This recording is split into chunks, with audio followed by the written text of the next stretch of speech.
How do you deal with, because creatives face burnouts? First of all, how do you manage your time? You're a media personality, you do poetry, Yes. you do a bit of this and that. You're in creative spaces. Around. Yeah, you're in spaces. We meet in spaces. How do you manage your time? How do you balance creating in different spheres? I'm glad you've asked me this 1 year later, because when I was on radio, I created a schedule. I was able to manage my time. I'm very strict on my rest days. I'm extremely strict on my rest days. Monday is a rest day for me. Even when I was on air, I would leave radio by 10:30 a.m. I have left your premises, and you're not going to see me or hear from me again until Tuesday. So if there's anything you needed to tell me that Monday, tell it to me before I leave. So I'm very strict about my rest days, and that was still when I had an extremely busy schedule. But now, what I didn't know is that being a creative is worse than a 9 to 5 if you're a creative full time. So I would like to say that I am not managing. Yeah, time is managing me at this point. How would you try to cope in times when you have deadlines to hit? So what I do is I give myself a lot of grace. I am very willing to let money go than to put myself in a position where I might not be able to deliver, or I might deliver something I'll be ashamed of. Because I can deliver for you today, by the way. I can deliver. Words will come, but it won't be maritza quality. It won't be like the best work. So I'm very comfortable turning down jobs if they fall, say, in a busy time frame or a busy schedule. There's actually a job I have to turn down tomorrow. Kumbe, they have even already promised me money, but I'm like, time frame, bruh, time frame, work with my time frame. So stuff like that. That's only because I believe in Psalm 23, where the Bible says, my cup overfloweth. If this one floweth past me, it's another one will come back, So I just have to trust that I'm still taken care of, even though I pass up money. Another way is trying to be very strict on my rest days. Monday these days, I will work, but I won't set any meetings. And I'll make sure if I'm working, it's on one project. Because Tuesday to Sunday, there are like 5 projects in the same day. And like I have one rest day, imagine. So I'm constantly working now. It's just that I've put those 2 things. Number 1, my rest day is my rest day. Number 2, do not be ashamed to turn down work. It's okay. In the creative industry and having a lot to do, you reach times when you're burnt out. Yes. You reach burnouts. How do you deal with burnouts to know that, okay, this is enough? Now I need to work on how I get back. The first real experience of a burnout, I think, was in 2021. At the time, I was doing 2 podcasts that were consistent. I was working with Paint and Sip Uganda, and we were just building the business. I was on radio. I think I had also started emceeing as well, so I was occasionally emceeing. And by September 2021, my body was like, you're joking.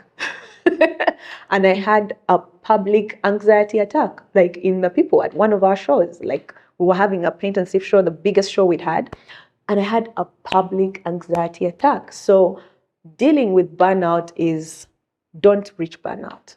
Create systems. And since 2021, I have created systems where that burnout does not happen. So I will have moments where I'm like, but I'm tired.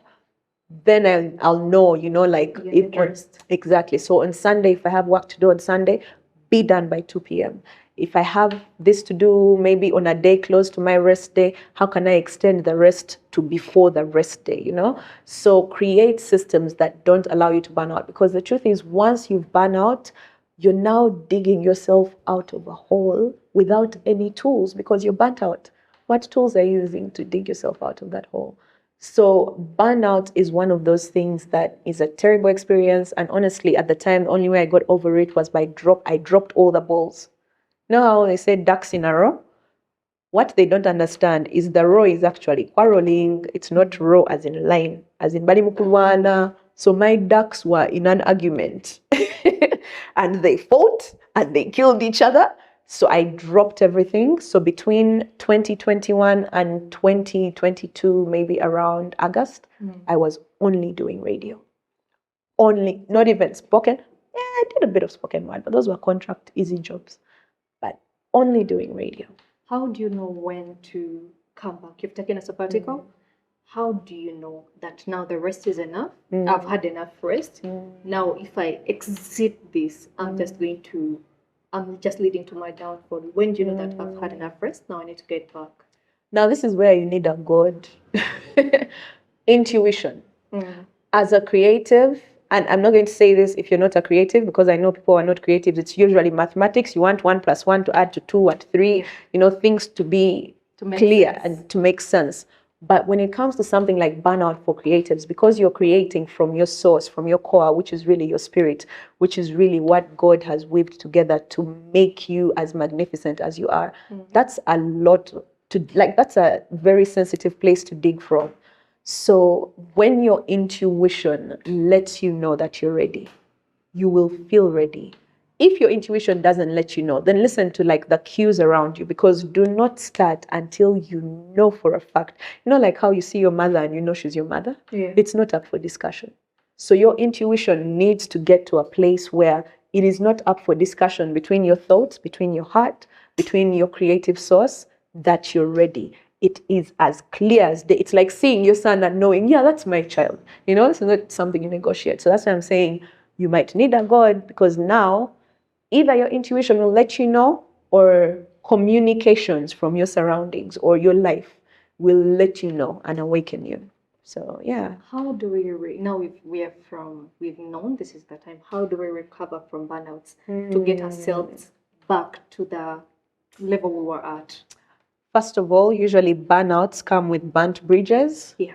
So go back and because the world is not going to wait for you. No. So you have to now go back and unburn those bridges. If they were in ashes, start building brick by brick and fix those bridges. That is the best way to recover from burnout, because Ugandans are actually very understanding people, they really are. And there's been a lot of creatives who've had really bad downfalls, to the point that you even lose people's money.